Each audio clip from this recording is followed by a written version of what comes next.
And there's the Ribble going south. And the Ribble eventually exits into the Irish Sea just between Southport and Blackpool, which means it was in the foreground of a certain fairly famous photograph.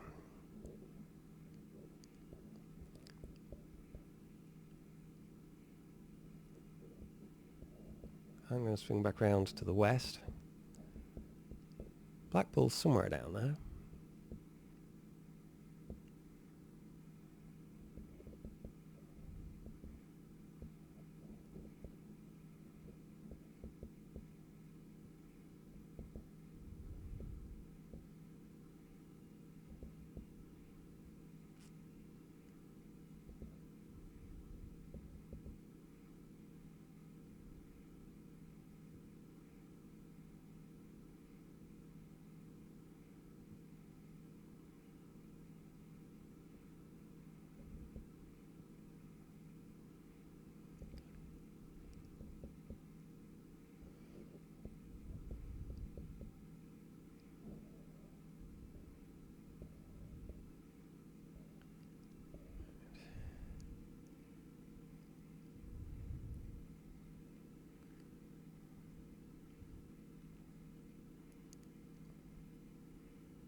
No. No. We do not want to be in a cloud layer up here. There is nothing to see from a cloud layer up here. Also, we do not want to be overspeed, so...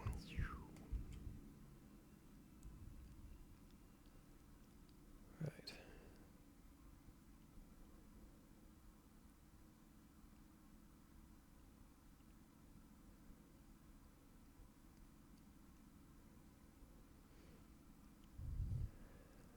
South and west from the southwest corner of Ingleborough Hill,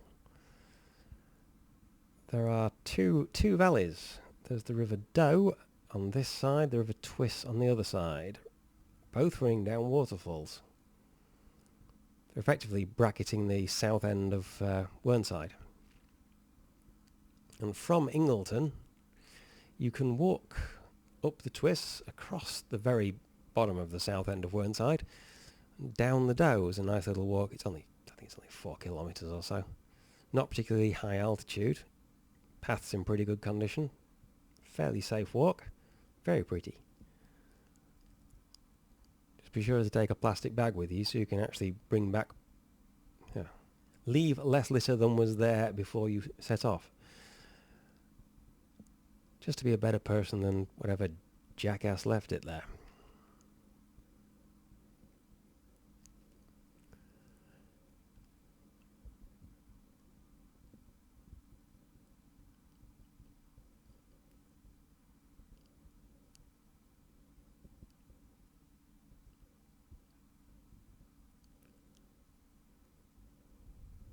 Ingleton also has pubs, cafes, hiking shops, and a youth hostel, which is a very cheap place to spend the night. And you can get up nice and early to resume your hiking.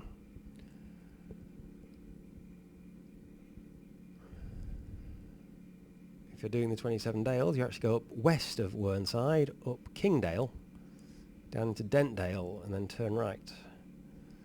If you're heading for the Lake District, you find the A65, which passes very close to Ingleton, and is presumably this grey stripe on the right side of the screen here,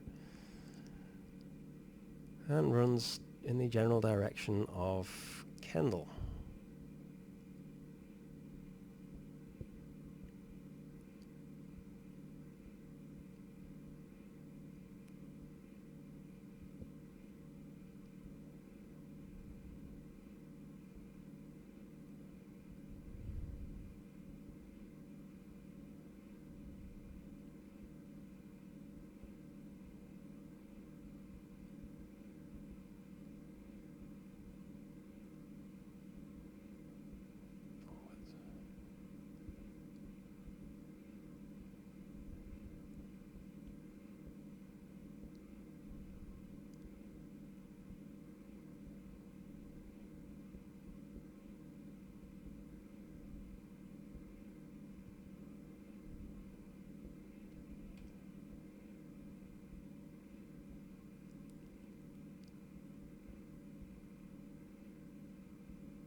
Hey, we have one of them.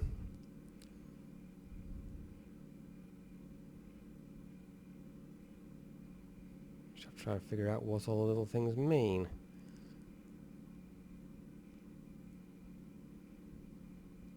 Well, the lines with 0 and +10 and +20 and -10 and -20 are obviously horizon. Thinking that stick position is the big triangle under the upper thing. The little one would be... There's not turn right or side slip. We have a compass at the top. Latin long, top left and top right. Altitude on the right. Apparently twice, not sure. Oh, maybe one above runway and one above sea level. Ground speed on the left, top left.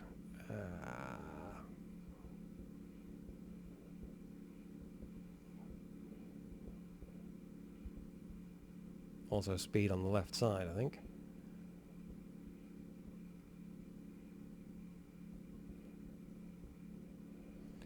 Little diamond for where the nose is pointing. I'm not seeing a velocity vector anywhere. I have a bank indicator at the bottom, which is banking with me rather than with rolling the other way with the horizon. Oh, I know what that thing at the bottom is. That's a turn slip indicator. If I just roll, you can see it's moving to the right because I was slipping. If I hit a little bit of left rudder, wow, no.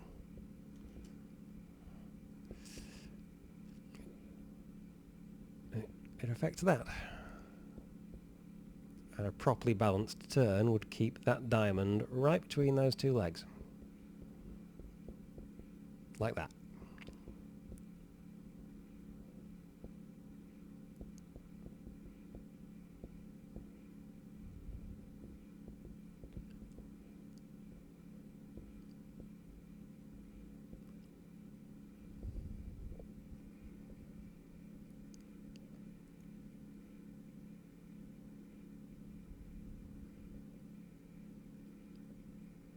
So anyway, what's the big deal about this flight sim and it not quite perfectly representing reality?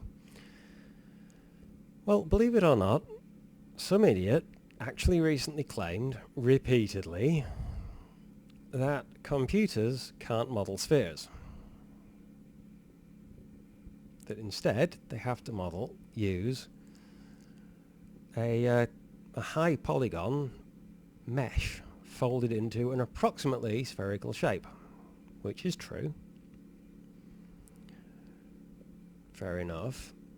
But therefore, any sphere modelled on a computer actually has these sharp crease edges between the faces, between the polygons that make it up.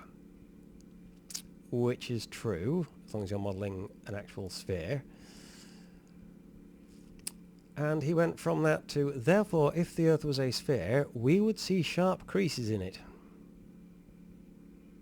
Anybody seeing the problem?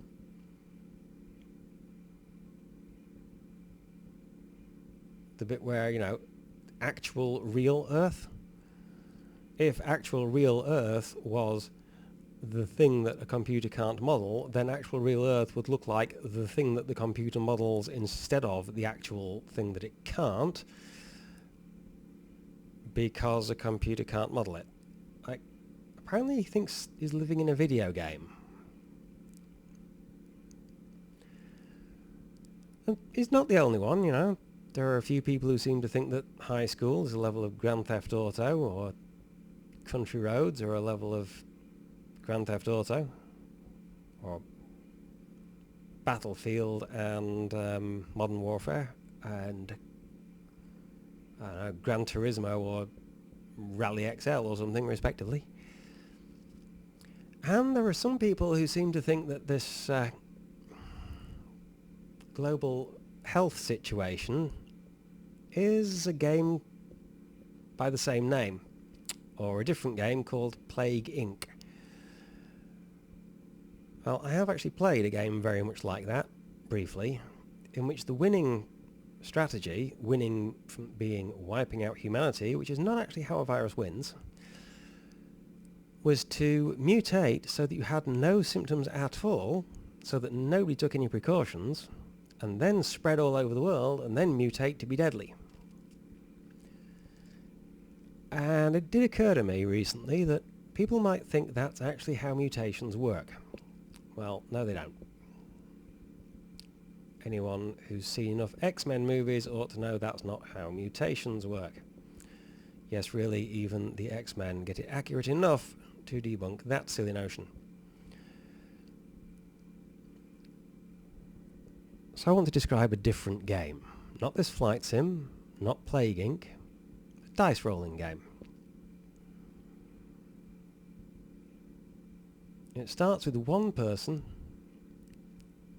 somewhere, doesn't really matter where,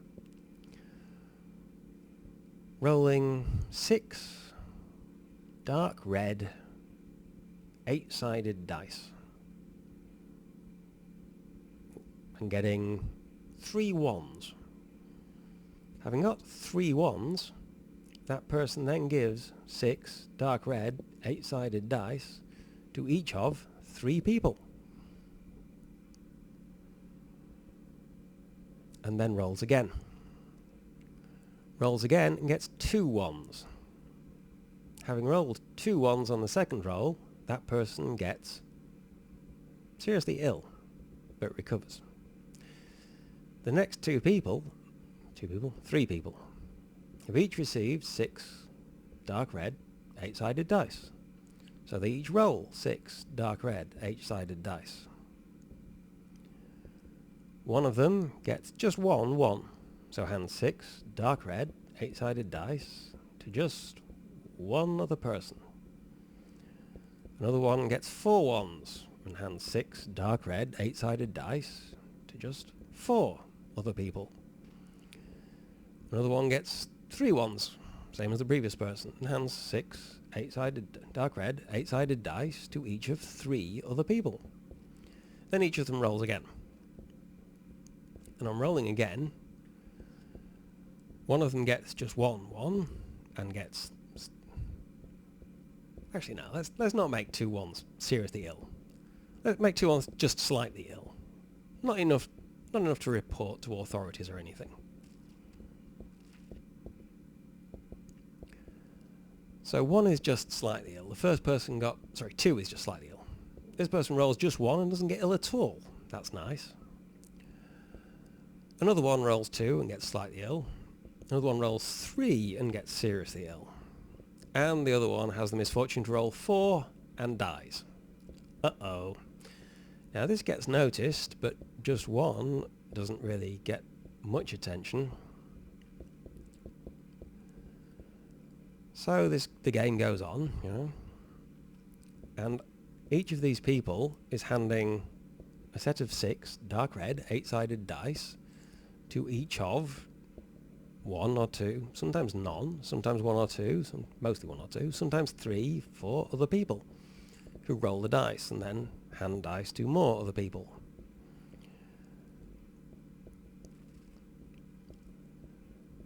This means more and more people are rolling dice.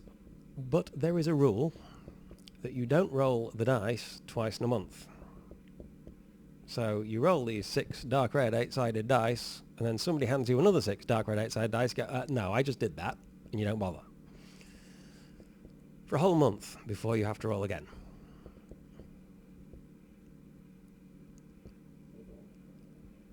Right.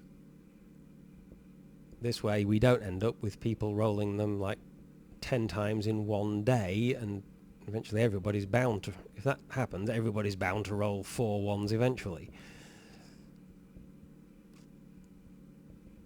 So these dice spread around the world, and people are rolling them and passing them to other people and rolling more dice and seeing how ill they get. And that's fine.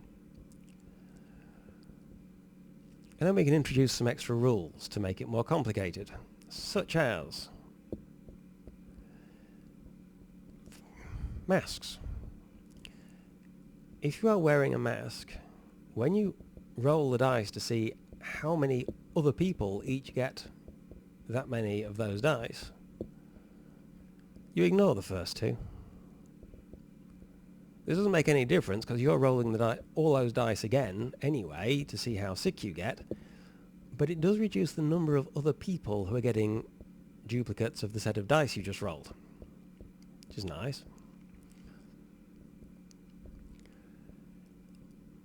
And we can have vaccinations, which may have various effects. We may have a vaccine which allows you to ignore one of the ones when you roll to see how sick you get. So instead of 1 is no effect, 2 is sick, 3 is very sick, 4 is dead, it becomes 1 or 2 is no effect, 2 is sick, 3 is very sick. Sorry, 2 is slightly sick, 3 is very sick. I've missed a number here. Instead of 0 or 1 is no effect, 2 is slightly sick, 3 is very sick, 4 is dead, it becomes 0, 1 or 2 is slightly sick, is no effect, 3 is slightly sick, 4 is very sick, and 5 is dead. Which is obviously a much better prospect for you, but doesn't make any difference at all to the other people who are getting duplicates of those dice from you. Or we could have a vaccine with a different effect, which is when you get handed 6 dark red 8-sided dice, you only roll 5 of them. This is marvellous. This is reducing the number of other people who are getting these copies of these dice from you, and it is reducing, really hugely reducing, your chance of getting very sick or dying.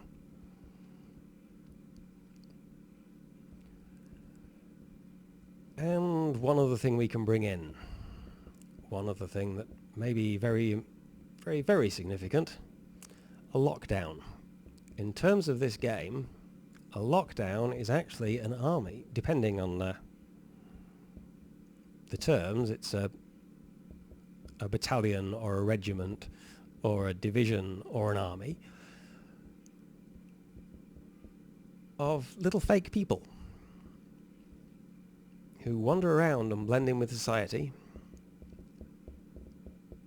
So when you roll a number of dice and you go, oh, I have rolled 3 ones, I must give 6 dark red 8-sided dice to each of 3 people. Well, actually, of the people you meet and hand these dice, and to whom you hand these dice, maybe 1 or 2 of them are fake people created by the lockdown rule, and you hand them the dice and you've done your bit, but they don't roll them. Because these are actually people you would have met if we didn't have lockdown that you didn't meet because we do. So that really reduces the number of dice that are getting rolled. It's like, you would have been rolling all these dice, but actually you never met anybody who to hand them to you because they got handed to a fake person instead. Because they know the person who was handing out dice didn't meet real people because lockdown. So that's handy. And this reduces the number of dice being rolled, which reduces the number of people getting sick and dying. Which is wonderful. But I was talking about mutations, and you may have noticed I've been repeating dark red 8-sided dice. 6 dark red 8-sided dice. If you want to do it with dice, let's have 10d10, which will give you a number anywhere from, sorry, not 10d10, that's ridiculous, 6d10. 6 10-sided dice. For every die you are handing over to another person, you roll 6d10, which will give you a number anywhere from 6 to 60. It'll mostly give you numbers very close to 6 times 5.5, which is 33. Right in the middle of that range. That's very convenient. And there's only a 1 in 1 million chance of it giving you 6 or 60. It's a very bell-shaped curve. And if it comes up straight 1s, or straight 6s, maybe, or straight 5s, or straight 2s, each with a 1 in a million chance, you make a change. You change something about it off this list, which will be included in the game set. For example, you could change the dice, you could make them slightly transparent, or fluorescent, or you could increase the brightness of the colour vividness, or saturation, or decrease, of course, or change the hue. So they could go from dark red dice to pale red dice, or orange dice, or purple dice. Or they could get stripes, or sparkles, or they could become transparent or fluorescent, or they could become two-colour dice, or maybe they become braille dice. Or, and here's a scary thought, they could become six-sided dice. Instead of numbers 1 to 8, you have numbers 1 to 6. How much more likely is it that you'll roll 4 ones on 6 six-sided dice than on 6 eight-sided dice? Enough to be worth worrying about? Yeah. Yeah, I think that's enough to be worth worrying about. Oh, of course, they could become 10-sided dice, making it less likely. Oh, they could still be 8-sided dice, but they could change their numbering. So that instead of 1, 2, 3, 4, 5, 6, 7, 8, they go 1, 1, 2, 2, 2, 3, 3, 3, 4, 4. This is a peculiar die for some peculiar game. That makes it twice as likely that you'll roll a 1 on that die. That specific die that you're handing over. When somebody gets handed one of these changed dice, if that one comes up 1, they hand 6 of that die to someone else. Not 6 of the other kind. If one of the other ones they roll comes up 1, they hand 6 of that kind to someone else. So these different dice, depending on their nature, they could become more or less common. This is called evolution under other circumstances.